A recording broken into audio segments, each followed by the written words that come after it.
Welcome to our channel. Today we how to connect Kafka to Confluent Cloud, detailed guide step by step clearly.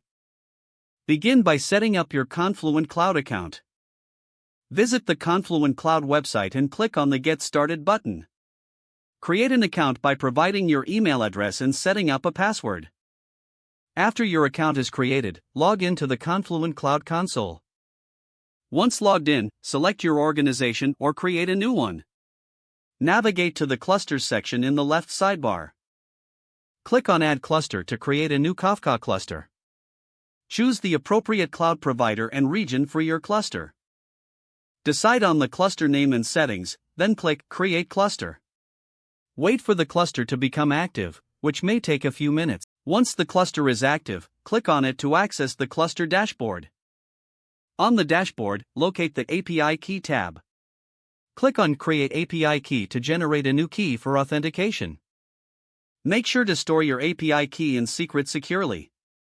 Next, you will need to set up a local Kafka client. Install Apache Kafka on your local machine if it's not already installed. Download and extract the Kafka binaries from the official Apache Kafka website.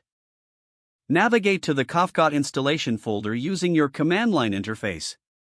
Open the configuration files located in the config directory.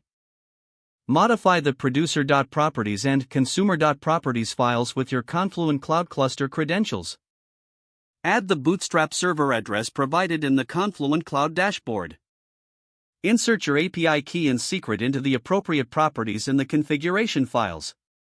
For the producer, set security.protocol to SASL_SSL. Also, set SASL.mechanism to open a terminal window and start the Kafka producer by running the appropriate command. Test your connection by sending a message to a topic of your choice. After verifying the producer is working, set up the Kafka consumer. Open another terminal window and run the display command for the desired topic. You should see the messages being consumed in real time. If everything works seamlessly, your Kafka is successfully connected to Confluent Cloud. Don't forget to like this video and subscribe to our channel for more step-by-step tech guides.